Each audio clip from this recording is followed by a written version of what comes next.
기도하겠습니다. 하나님 아버지, 이 CGN TV를 통해서 650만 명의 한인들과 12,000명의 선교사들과 그리고 사각지대에 가려져 있는 선교지에 있는 모든 백성들에게 복음이 전달되게 하여 주옵소서. 성탄을 맞이하면서 우리 온누리교회가 마국간을, 내 마음의 마국간을 만들기를 원하고 우리가 예수님을 만나러 가는 그런 축복이 있기를 원합니다. 이 성탄절에 주님 모든 분들에게 은혜의 선물을 허락하여 주옵소서. 예수님 이름으로 기도드립니다. 아멘. 이 세상에 존재하는 종교, 사상, 철학 중에서 부활을 말하는 종교 또는 철학, 사상은 찾아볼 수가 없습니다. 오직 어떤 종교를 할지라도, 어떤 철학이라 할지라도, 어떤 사상이라 할지라도 오직 기독교만이 유일하게 부활을 얘기합니다. 기독교는 두 가지 진리 위에 세워진 종교입니다. 진화가 아니고 창조입니다. 세상은 진화를 말합니다. 그러나 성경은 하나님이 천지를 창조했다고 믿습니다. 인간이 진화된 존재가 아니라 창조된 존재라고 성경은 말합니다. 또 하나, 인간의 이성을 역행하는 것이 진화가 아니고 인간의 이성에 맞는 게 진화예요. 인간의 이성에 역행하는 게 창조입니다. 또 하나 있습니다. 그것이 부활입니다. 부활은 잘 믿어지지 않습니다.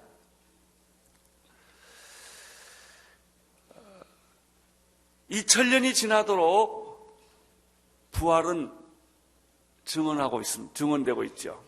만약 이 부활이 사실이 아니라면 2000년의 검증을 겪어내지 못했을 것입니다.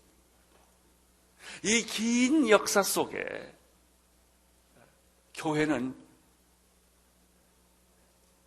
교회가 이렇게 생존하고 부흥하고 커지는 까닭은 부활이 있기 때문에 그렇습니다. 저희들은 지난주에 예수님의 부활에 대한 말씀을 세 가지를 들었습니다. 이성을 가진 사람은 첫째, 부활은 당황하게 한다는 것입니다. 이게 부활을 얘기를 듣고 아멘 하고 믿는 사람은 거의 없습니다. 다 당황합니다. 안 믿어지고 이성을 거부하기 때문에, 이성이. 그것이 부활입니다. 두 번째, 부활을 당신이 경험하게 되면 그것은 빼앗길 수 없는, 바꿀 수 없는 진리라는 사실을 알게 됩니다. 그것이 기독교의 진실의 핵심이라는 걸 압니다. 선행을 행하는 것이 기독교가 아니에요. 부활을 믿는 게 기독교입니다. 세 번째입니다. 부활은 우리로 하여금 멀리 있던 하나님을 가까이 만나게 하고 하나님의 임재 가운데 들어가게 하는 것이 바로 부활이었다라고 말씀을 드렸습니다. 오늘은 세 가지를 더 부활에 대한 말씀을 나누고자 합니다. 첫째, 부활은 우리의 기도를 더욱더 높은 차원으로 인도한다는 것입니다. 우리의 기도는 희망의 기도가 있고 약속의 기도가 있다고 제가 지난주에 말씀드렸습니다. 대부분의 많은 사람들은 그냥 예수를 믿는 사람은 그냥 예수의 인격과 선행과 도덕을 믿는 사람들은요, 다 희망의 기도를 합니다. 이랬으면 좋겠다, 저랬으면 좋겠다, 바람이죠. 신앙은 희망을 넘어서는 것입니다.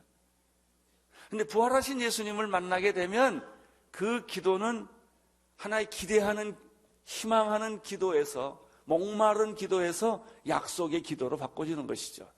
너희가 지금까지는 기도하지 않았지만 이제부터 내 이름으로 기도하면 내가 다 이루리라 라고 하는 약속에 의해서 기도가 이루어지는 것이죠. 그러나 오늘 말씀은 약속의 기도를 넘어서서 더 높은 차원으로 부활은 인도한다는 사실을 발견하게 됩니다. 25절을 같이 읽겠습니다. 25절 시작. 이것을 비사로 너희에게 일렀거니와 때가 이르면 다시 비사로 너희에게 이르지 않고 아버지에 대한 것을 밝히 이르리라. 예수님께서는 지금 이 시간까지는 전부 모든 걸 거의 비유로 말했습니다. 천국 비유가 있지요. 포도나무 비유가 다 모든 걸 비유로 이야기를 했습니다. 천국을 아무리 설명을 해도 천국을 경험해보지 못한 사람들은 천국을 이해할 수 없기 때문에 자꾸 비유를 들어서 설명을 했지만, 예수님이 이 부활을 말씀하려는 이 시점에서부터는 이렇게 말합니다. 이제는 내가 비유를 쓰지 않겠다. 이제 내가 당신이 부활에 대한 생각을 하게 되면, 이해를 하게 되면, 부활을 알게 되면은 이제 비유가 필요 없이 이제는 직접 단도직입적으로 부활을 이야기하게 될 것이다. 26절을 보십시오. 시작. 그날에 너희가 내 이름으로 구할 것이요 내가 너희를 위하여 아버지께 구하겠다는 말이 아니요. 자, 참 재밌는 말입니다. 26절이. 그날에라는 말이 뭐냐면 부활 이후에라는 말이에요. 여러분, 부활 이후에 뭐가 오시는 줄 아세요? 성령님이 오세요. 부활 이전에는 성령님이 안 오세요. 부활 이전에는 예수님이 모든 걸 중보기도 하세요. 예수님이 모든 것을 가르쳐 주세요. 예수님이 모든 것을 말씀하세요. 그래도 제자들이 못 알아들었어요. 직접 말해도 못 알아듣고, 그래서 너무 답답해서 예수님이 비유로 자꾸 말을 해도 못 알아들어요. 근데 그날에는 이제 내가 너희를 위하여 십자가에 못 박혀 죽고 부활하게 될 텐데, 이 부활 사건이 일어나면 무슨 일이 일어나는가? 성령님이 오신다는 거예요. 성령님이 오시면 내가 없어도 내가 있는 것보다 더 너희들은 밝히 모든 영적 사실들을 알게 될 것이요. 할렐루야. 비유를 말하지 않아도 알아들을 것이요. 이제 너는 내 기도가 필요 없다고 예수님 말씀하세요. 지금까지는 내 기도가 필요했지만, 내가 하나님께 간구해서 기도를 응답하도록 했지만은, 이제 부활 이후에 성령님이 오시면 내가 기도할 필요가 없이 성령님께서 여러분의 기도를 직접 기도하도록 만들어 줄 것이고, 응답이 직접 이루어질 것이다. 할렐루야. 기도의 혁명이에요. 보통 우리들이 말이죠, 사는 걸 보면, 우리 한국 사회에 사는 거 보면 전 근대적인 사람이 살고 있고요, 모던 근대적인 사람이 있고요, 후 근대 포스트 모던 시대의 영향을 받은 사람들이 3대가 같이 어울러서 살아서 아주 복잡합니다. 어떤 사람은 전 근대적으로 사고하고, 어떤 사람은 근대적으로 사고하고, 요즘 20대 애들은 전부 후 근대 사고합니다. 그래서 젊은 애들하고 우리가 대화가 안 되는 게 이게 달라서 그래요. 우리는 모던 시대예요. 여러분은 대충 모던 시대 사람들입니다. 근데 요즘 이 신세대들은 전부 후 모던 시대에 살거든요. 이런 것처럼 우리가 예수를 믿어도요, 부활을 믿는 그리스도인이 있고 부활을 경험하지 못한 그리스도인이 있어서, 기도를 해도 어떤 사람은 목마른 기도를 하고요, 어떤 사람은 약속의 기도를 하고요, 어떤 사람은 성령의 기도를 한단 말이죠. 이게 다 달라요. 똑같이 여기 앉아있지만 영적 경험과 이 영적 영적 이해가 다 다르기 때문에, 아직도 목마른 기도를 그냥 주여 주시옵소서, 그저 하나님 한 번만 살려주세요, 맨날 이런 기도를 하는 거예요. 그냥 징징 짜고 울고 그냥 막 이렇게 속상해하는 그런 기도를 한단 말이에요. 근데 어떤 사람은 이미 승리의 기도를 하는 사람이에요. 승리의 기도, 약속의 기도를 하는 사람이 있는데, 오늘 예수님께서 우리에게 가르쳐주는 메시지는 뭐냐면, 부활을 진정으로 너희들이 알게 되면은 이제는 내가 필요 없다는 거예요. 왜? 부활 후에 누가 오시니까? 성령님이 오시니까. 성령님이 오시면 여러분의 기도를 어떻게 할까 걱정할 것도 없이 기도가 술술술 풀리고, 믿음이 생기고, 기적이 나타나고, 약속이 성취되는 이런 일들이 일어나게 된다. 이것이 부활이다. 나는 오늘 여러분들이 부활 가운데 거하기를 축원합니다. 나는 여러분의 믿음이 이제 한 단계 점핑하기를 바랍니다. 뛰어가기를 바랍니다. 도덕적이고 윤리적이고 율법적인 그런 신앙에서, 여러분 죄 안 지려고 노력하는 그런 신앙에서 죄를 이기고 넘어가는 그런 믿음으로 가기를 바라는 것이죠. 죄 질 거냐 말 거냐 이 고민하는 단계가 아니라 말이죠. 우리는 지금 홍해 이전에 애굽에 있는 단계가 아니라 말이죠. 여러분, 거기서 똑같은 죄를 반복하고 목말라하고 육체의 소욕에 따라 움직이는 그런 사람들이 아니라 이미 여러분들은 부활하신 예수님을 가슴에 품고 성령 충만하여 승리의 삶 쪽으로 나아가는 축복을 있기를 바라는 것입니다. 그 얘기입니다. 이제는 너희는 지금까지는 내 기도가 필요했지만 부활 이후에는 내 기도가 필요하지 않다. 성령님이 오시기 때문에 성령님이 직접 여러분 안에서 역사할 것이다. 기도의 응답도 목마른 것이 아니다. 이미 기도의 응답은 이루어진 것이다. 그런 믿음을 이야기를 하고 있는 것이죠. 두 번째, 부활은 어떤 의미가 있는가? 예수님이 삼위일체의 하나님이라는 사실을 알려주는 것입니다. 27절, 28절을 읽겠습니다. 27절, 28절 시작. 이는 너희가 나를 사랑하고 또 나를 하나님께서 온 줄을 믿는 거로 아버지께서 친히 너희를 사랑하심이라. 내가 아버지께로 나와서 세상에 왔고 다시 세상을 떠나 아버지께로 가노라 하시니라. 이 부활의 특징이요, 부활은 성령이에요. 성령. 부활을 믿는다는 얘기는 성령을 받았다는 얘기입니다. 성령님이 임하시면 이제 내 기도가 필요 없고 내가 직접 기도할 것이고, 그전에는 나를 의지해서 기도하지만 이제는 내가 직접 기도할 수 있어요. 내 이름으로. 그리고 내가 아버지께 직접 갈 수 있다는 거예요. 그 비유가 필요 없고 성령께서 진리를 여러분 직통으로 알게 해주시겠다는 거예요. 이게 참 기가 막힌 얘기입니다.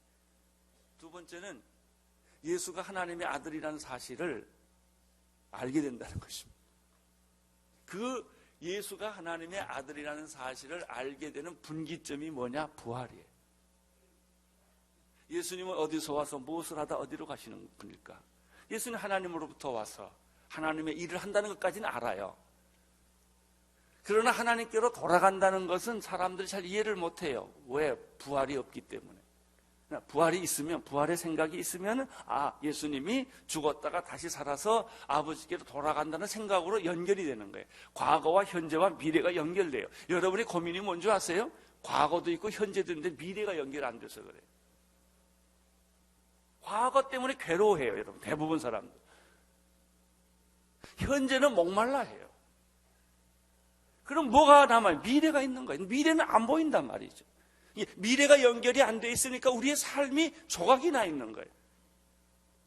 미래가 연결돼야 과거와 현재와 미래가 이게 하나가 돼서 내 인생을 보는 눈이 생기는데, 과거와 현재는 보는데 미래가 못 본단 말이죠. 또 미래와 더 중요한 것은 뭐냐면요, 내가 죽고 난 이후의 세계가 안 보이거든요. 이 세계는 깜깜한 목통이에요. 그러니까 현재는 불안한 거예요. 미래가 어떻게 될지 모르니까. 여러분, 부활의 신앙이 여러분에게 있으면 미래가 뚫립니다. 나는 부활이요 생명이니 그러지 않았어요? 죽어도 살겠고 무릇 살아서 나를 믿는 자는 영원히 살리라. 할렐루야. 성령이 임하면 미래가 뚫려요. 미래가 보인다고요. 미래가 보일 뿐만 아니라 천국이 보여요. 할렐루야. 너희는 마음에 근심하지 말라. 하나님을 믿으니 또 나를 믿으라. 내 아버지 집에 거할 것이 많도다. 천국이 보이는 거예요. 천국이. 그래서 못 보면 불안해도요, 보면 안심이 됩니다. 보이면 두려움이 없어져요. 오늘 부활 사건은 여러분의 미래를 보게 한다. 예수님께서 내가 아버지께로 와서 다시 아버지께로 돌아간다는 사실을 제자들이 이제야 이해하기 시작을 한 거예요. 그게 부활이에요, 부활.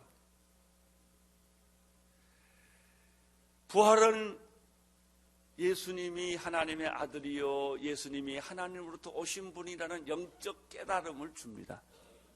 그 통로를 열어주는 거예요. 29절, 30절을 보겠습니다. 시작. 제자들이 말하되 지금은 밝히 말씀하시고 비사로 하지 아니하시니 우리가 지금에야 주께서 모든 것을 아시고 또 사람의 물음을 기다리지 않을 줄 아시나이다. 이로써 하나님께로서 나오심을 우리가 뭐라 그랬죠? 할렐루야. 여러분도 이런 고백하기를 축원합니다. 이제야 내가 알겠습니다. 예수님은 하나님부터 와서 십자가에 죽는다면 모든 게 먹통인데 죽고 난 다음에 부활하시기 때문에 예수님은 다시 하나님 나라로 돌아가신다는 사실을 이제 내가 알 것 같습니다. 알 것 같습니다. 여러분, 천국이 보이고 미래가 보이는 것은 부활을 믿기 때문이요. 부활을 안 믿으면 미래는 안 열려요. 안 보여요. 답답합니다. 여러분, 우리나라 때문에 걱정 많지요. 그러나 미래가 보이는 사람은 그렇게 걱정하지 않습니다. 여러분, 이 나라의 미래는 하나님 손에 달려 있어요. 사람 손에 있는 게 아니라고요. 사람 보고 걱정하지 마세요. 하나님 보고 믿음을 가지시기를 바랍니다. 여러분의 인생도 미래가 누구 손에 있겠습니까? 하나님 손에 있어요. 여러분, 내 인생의 미래가 내 손에 있다면 얼마나 불안해요. 걱정하지 마세요. 병들어도 걱정하지 마세요. 요즘 안 걸리는 거야 뭐 보통이지요. 뭐 안 걸린다고 특별한 거 아니에요. 웬만하면 다 하나씩 가지고 있어요. 걱정하지 마세요. 암 소식 들었다 걱정하지 마세요. 미래가 있으면 병도 안 두렵고 죽음도 안 두렵고 실패도 안 두려운 거예요. 그게 부활입니다.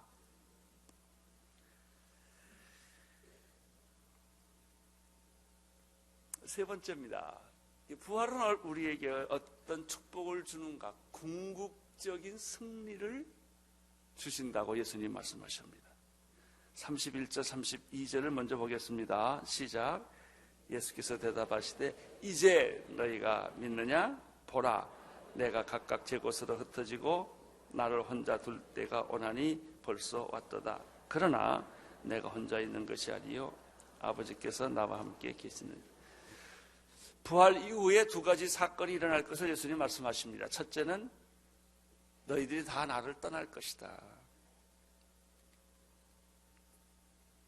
물론 사람은 한 곳에 영원히 머물러 있지 않습니다. 지금 여러분이 가지고 있는 직장, 여러분이 사는 곳, 거기 영원히 살지 않는다는 건 이미 아시죠? 자, 언젠가 떠나요. 그래서요, 인생을 떠날 준비를 하고 사는 거예요. 다 보따리 싸고 사십시오. 그렇게 그 자리에 오래 못 있어요. 사장자리요? 거기 얼마나 있겠어요? 내가 오너라고요? 마찬가지예요. 죽으면 끝나는 거예요. 보따리 싸고 사세요. 제가 알고 있는 어떤 한 분은요, 항상 보따리 싸들고 일을 하더라고요. 그러니까 마음이 편하대요. 마음이 편하대. 대사님이신데, 저요 목사님, 저는 이제 내일 다 끝났습니다. 나는 항상 떠날 준비를 하고 합니다. 그러니까 하나님이 그 일을 계속하게 하시더라고요. 자유해요. 얽매여 있으면 부자유합니다. 노예가 됩니다. 예수님 말씀하셨어요. 내가 십자가 지면 너희들 나 떠날 거다.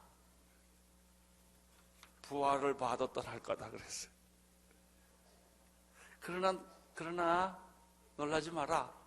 너희들이 다 떠났다고 나 홀로 있는 게 아니다. 나는 누구와 함께 계시다? 아버지 하나님과 함께 있다. 이게 믿음입니다. 32절 한번 다시 보시겠습니까? 그러나 내가 혼자 있는 것이 아니요 아버지께서 나와 함께 계심이라 그랬죠. 떠남이란 불안한 거죠. 사랑하는 사람이 떠날 때 얼마나 힘이 듭니까? 특별히 사랑하는 사람이 죽을 때 옆에 같이 살고 있던 내 부모나 내 배우자나 특별히 내 자녀가 떠날 때 견딜 수가 없는 거예요. 직장을 떠날 때 불안합니다. 가족이 헤어질 때, 또 때로는 어떤 사람은 조국을 떠나야 될 사람도 있습니다. 그러나 여러분, 예수님의 표현에 의하면 여러분이 직장도 떠나고 조국도 떠나고 가족도 떠나고 사랑하는 사람과 사별을 할지라도 결코 여러분은 혼자가 아니다. 여러분 옆에 주님이 계신다. 이게 예수님의 생각이에요. 너희들이 떠나도 내 옆에 아버지 하나님이 계신다. 이런 생각을 하셨어요. 우리가 사랑한다는 것은요, 되게 집착하는 거예요. 사랑한다고 착각하고 있는 거죠. 진짜 사랑은 나를 중심하지 않아요. 근데 우리 사랑이 집착인 것은요, 자기 중심이기 때문에 그래요. 그 사람을 위한 사랑을 하지 않고 나를 위한 사랑을 한다고요. 그래서 사람 죽을 때 보면 제일 재밌어. 아이고, 당신 죽으면 난 어떻게 하라고. 그래. 가만 들어보니까 죽은 게 불쌍한 게 아니고 앞으로 나 살게 걱정이라 그 말이에요. 나 살게. 날 두고 어떻게 갔냐 이거예요. 사랑도 다 집착이에요. 사랑도. 다 욕심이에요. 그게 사랑인 줄 아세요? 여러분 진짜 사랑했다면 왜 이혼해요? 집착이니까 이혼하는 것이지. 아니 그렇게 배우자가 실수했어도 사랑하면 감싸주는 것이 사랑이지, 그걸 차고 버리는 게 어떻게 사랑일 수 있어요? 당신의 사랑은 거의 대부분 집착입니다. 우리가 붙잡았다는 건 다 집착이에요. 그런데 예수님께서 이렇게 말합니다. 다 가게 해라. 가게 해라. 떠나게 해라. 그래야 하나님이 내 곁에 있는 걸 내가 알게 된다. 인생은 결국 홀로예요.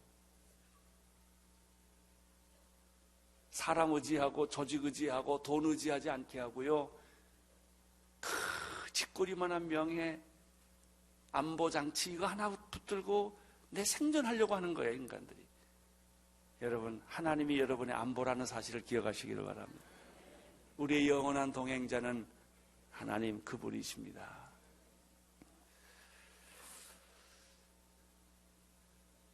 오늘 이 마지막 3절에서 예수님이 우리에게 또 하나 가르쳐 준 것이 있어요. 다 너희들 나 떠날 거다. 근데 하나님은 나와 함께 계신다 이거고요. 또 하나는 너희들은 세상에서 환난을 당할 거다. 근데 내가 궁극적 승리를 했다.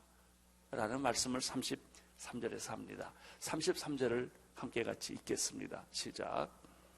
이것을 너희에게 이르면 세상에서는 너희가 환난을 당하면 담대하라. 내가 세상을 이겼느라.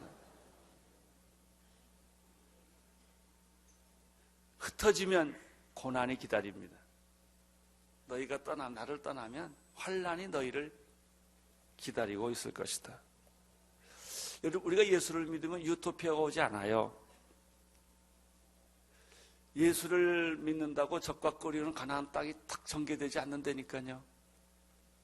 우리에게 다가오는 현실은 환난과 고난입니다. 그러면 적과 꿀이 오는 가나안 땅은 뭐냐? 환난과 고난 속에서 발견되는 하나님의 나라예요. 환난과 고난이 없는 하나님의 나라가 아니라는 것이죠. 너희가 환난을 당하게 될 것이다. 그래서 내가 너희에게 두 가지를 축복하고 싶다. 첫째는 나의 평안이다. 내가 너희에게 이것을 이루면 내 안에서 평안을 누리게 하려 합니다. 환난을 이기는 첫 번째 비결은 평안입니다. 돈이 아닙니다. 이 평안은 어디서 오는 것입니까? 주 안에서 오는 것입니다. 세상이 주는 평안은 여러분을 평안하게 하지 않습니다.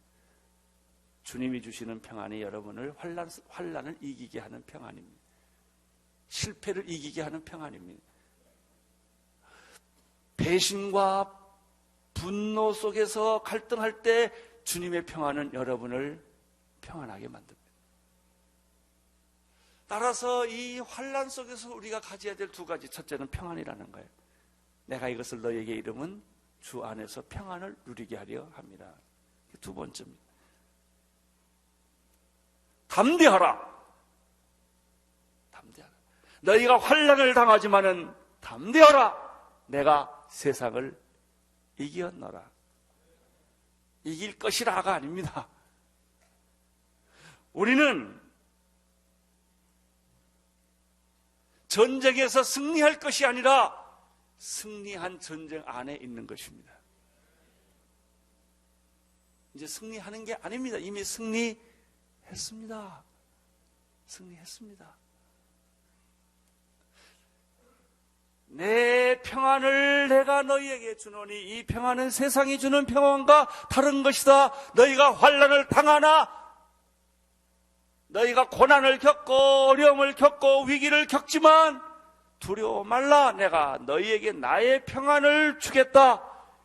이 평안은 너희의 모든 환난과 위기와 죽음을 능히 극복하게 할 것이다. 그리고 내가 너희에게 승리를 주겠다. 담대하라. 두려워 말라. 놀라지 말라. 이 전쟁은 이미 끝난 것이다.